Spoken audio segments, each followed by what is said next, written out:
The river always whispered. It moved with secrets, winding through the heart of the village like a living soul, sometimes calm, sometimes restless.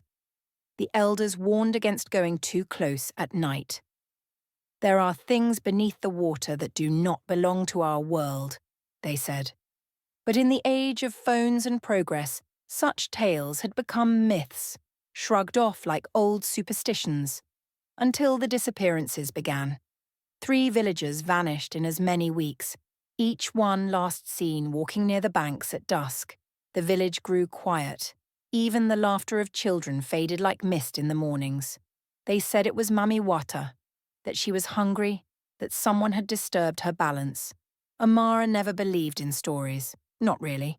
She was 20, sharp-tongued, quick-minded, and planning her escape to the city. The river was just water to her. That is, until her brother disappeared. Kofi was younger than her by 2 years. He was curious, gentle, and spent his evenings sketching by the riverside, his journal filled with drawings of birds, trees, and sometimes a woman with serpentine eyes. "I saw her," he whispered one night.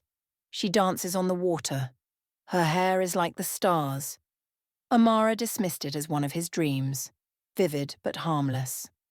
But when Kofi vanished without a trace, and all they found was his sketchbook floating near the shore, something in her broke.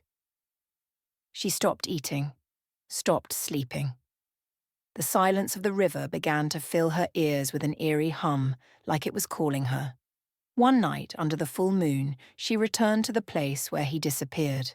The air was thick with moisture. Fireflies danced like spirits, casting faint glows over the reeds. She wore white, as the old stories said to do, to show reverence. In her hand, she held Kofi's journal, worn and soaked. She didn't know what she expected. Closure, a body, a goodbye. Then the humming began, soft at first, like a woman singing from behind a veil, then louder, haunting, hypnotic. The melody seemed to curl around her body, pulling her forward. She stepped toward the water, it shimmered, and from it rose a figure, tall, elegant, terrifying. Mami Wata. Her eyes glowed like polished amber, and her skin glistened like the surface of deep ocean. Her hair flowed upward, suspended in water that defied gravity. Pearls clung to her like armor. She was impossible beauty, an ancient goddess in a modern world. Amara froze. Every instinct screamed to run, but her feet held still.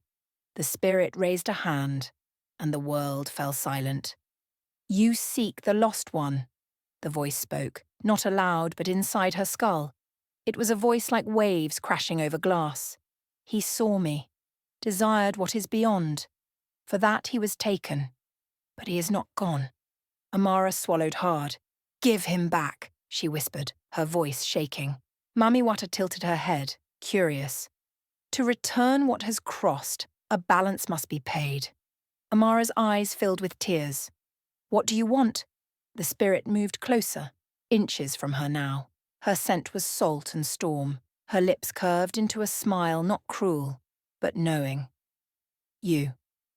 For a long moment the river held its breath. Behind her the village still slept. Ahead of her the goddess waited. Somewhere, far beneath the surface, she could feel Kofi's presence. Alive, changed, trapped. Amara thought of her parents, of her brother's laughter, of her dreams. And then, without a word, she stepped forward. The water wrapped around her ankles like silk. She did not resist.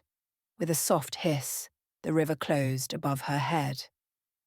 At dawn, the villagers found Kofi lying on the bank, confused, breathing, and very much alive. He remembered nothing, except a woman with stars in her hair who sang lullabies to him in a language older than time. But Amara was never seen again. Some say she drowned, others whisper that she was chosen, that her soul now dances beneath the surface, beside the goddess. The river has been calm ever since. No more disappearances, no more songs. But on certain nights, if the moon is just right and the wind is still, the villagers say they can hear laughter from beneath the waves. And if you look closely, very closely, you might see a woman in white standing just beneath the water's skin, waiting.